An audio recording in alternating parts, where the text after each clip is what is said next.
Hello and welcome to the world of the spirit consciousness.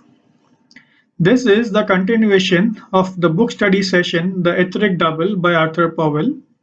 We are discussing the second module dealing with prana or vitality. This video will cover the working mechanism. So far, we have looked at the introduction, the appearance, interpretations and references, features, functions. We'll be looking at the working mechanism now and certain other notables in the next video. The working mechanism. This video is split into several sections, the first of which is the creation of the vitality globules. Here we will be looking at how the vitality globules are created. We will be discussing the absorption and expulsion of prana by the body, the transference of prana from one person to another, the impact of prana on health and sensations. Now coming to the creation of the vitality globules. Two forces enter an atom from within. Here I'll just explain what it means from within. It enters the atom from the fourth dimension, as we had discussed in an earlier slide, and therefore it appears as if it is coming from within. So if I have to put this by way of an explanation, so consider this as the atom. So when the force enters, it appears as if it is welling from inside the atom. So that is what is meant by it enter from within.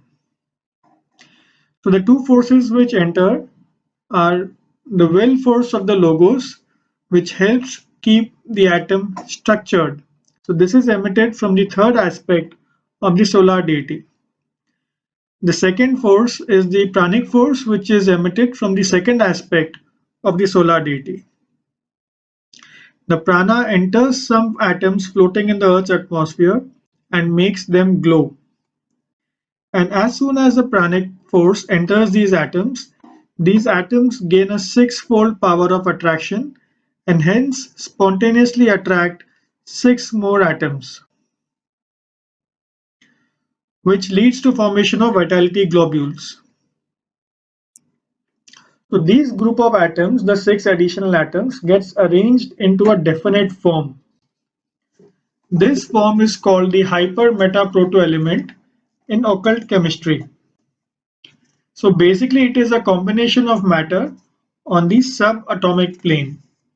This combination is different from all the other combination observed so far, because the force which creates this atomic combination and holds it together is obtained from the second aspect of the solar deity instead from the third. This formation shines very brightly on the male or positive side in the chemical element oxygen, and it is also the most vital part of the central globe in radium. This formation is called the vitality globule as depicted in the subsequent slide widen illustration. So I will take you through all the illustrations over here. So we have already discussed that when an atom receives uh, the forces coming from outside, from the fourth dimension, it appears as if the prana is welling up from within. So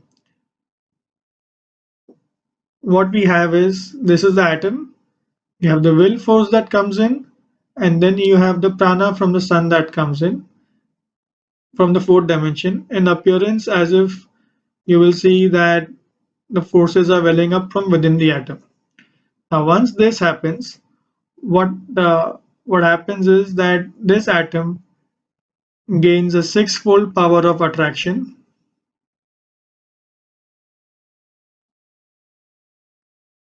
which attracts six atoms towards it. So which gets configured something like this.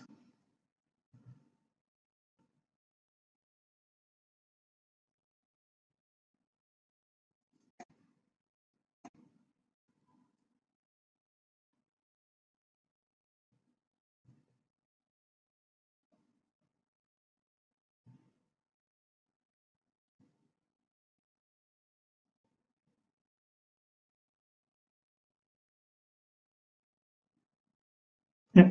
So this is the original atom, and these are the six atoms which have been attracted around it.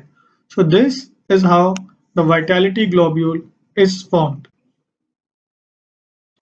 Next, we are going to look at the absorption and expulsion of prana. So the absorption of prana in the body, prana is absorbed to the spleen chakra, which will be discussed in greater detail in module 3 and then distributed to other chakras.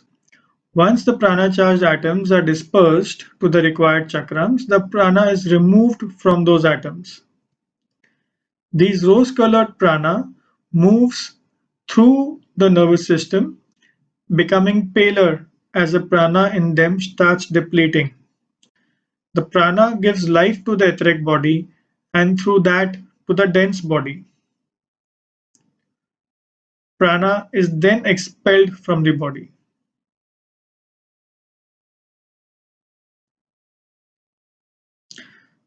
Now we will be seeing how the prana is expelled from the body. So after the prana is used up, it is expelled to the body through the skin pores amongst other ways. This gives it a pale bluish white aura, which is also called as the health aura. Besides the etheric matter as discussed, small particles of dense physical matter are also expelled in the form of perspiration and other ways. A clairvoyant will see these particles as a faint grey mist. So hence, if you look at the body clairvoyantly, so it will be pale bluish white with some faint grey mist around it. Many particles that you see over here are crystalline in nature and hence they appear geometric. A common particle found in this is that of common salt, which is sodium chloride, and this appears as cubes. Prana can also be transferred from one person to another. So a physically fit and healthy individual has a superb working spleen, which generates more prana than is required for them. So we will be discussing more on this in the next module, but staying on the course. So these individuals radiate the remaining prana from the body in all directions. Such persons become excellent sources of strength to anyone in their vicinity by unconsciously giving off vitality. This phenomenon is accentuated in persons who practice pranic healing or other mesmeric passes. Conversely, some persons unwittingly suck out prana from others. So some people are not able to source their own prana independently. Such people tend to draw prana from sensitive people around themselves.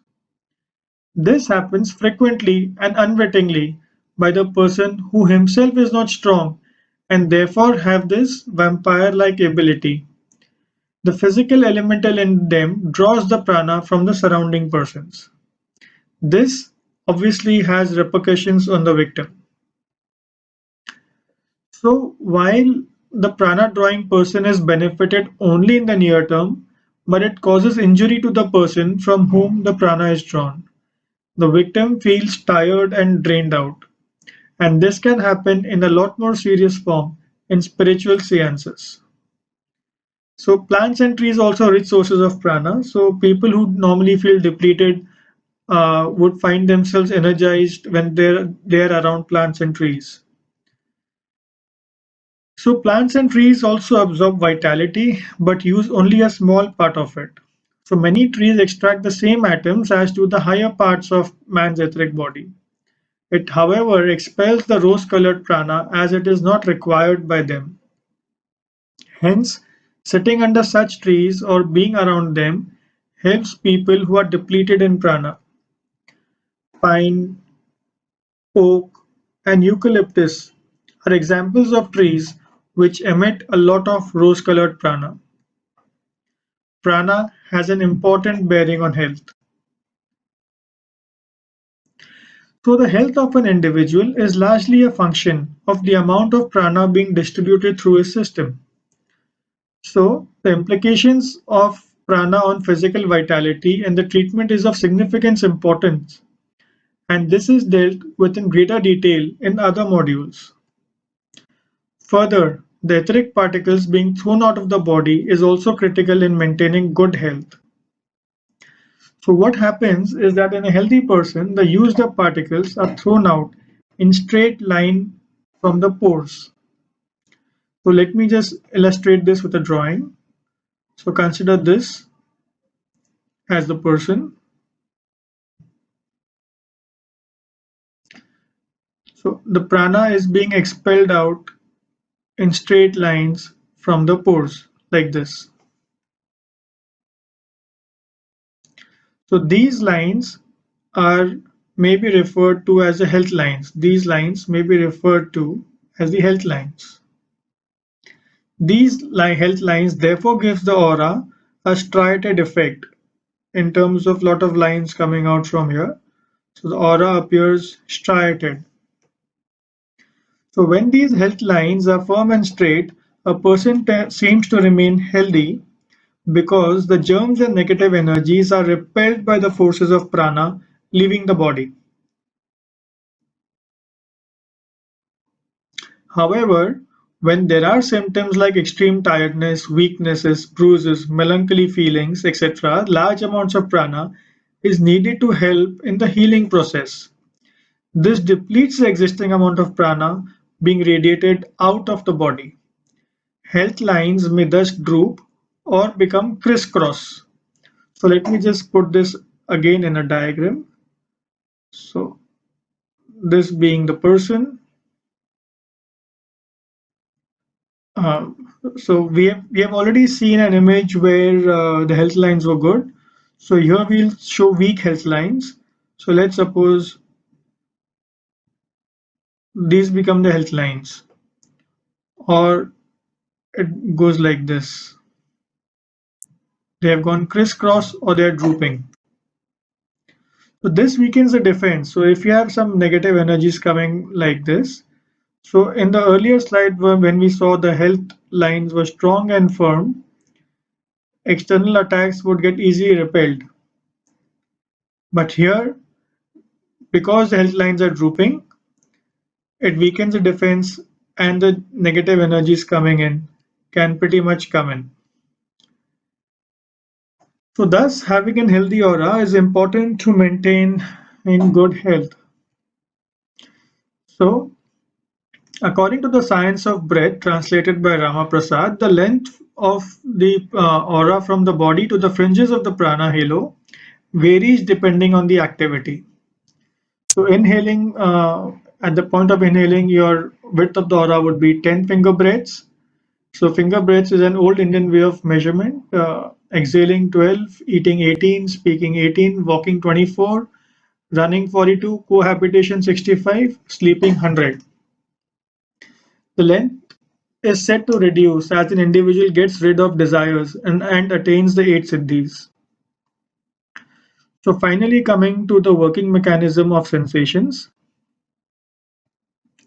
So the nerve fluid or magnetism that a human generates helps circulate prana along the nerves. So these are coated by etheric matter, and the nerve fluid helps circulate the prana like the blood carries oxygen. Thus prana moves along the nerves of the body with the help of the etheric body, which carries external stimuli and the motor force from within. So prana relays the outer vibration to the sense centers which are situated in kama, which is next to prana in the manomaya kosh. So if I have to demonstrate this, so consider this as a physical body, and this is a physical body, and this is the manomaya kosh or the astral body. Now the prana moves along the nerves of the body, carrying the external stimuli to the astral body and the motor force from within. So external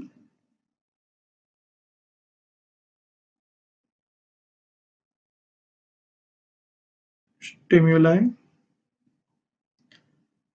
and this is the motor force.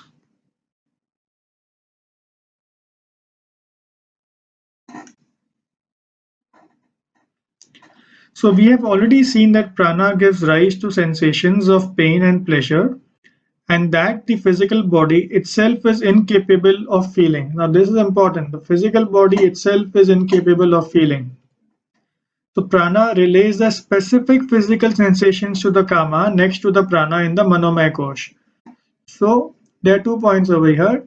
So you have the physical body, you have the prana,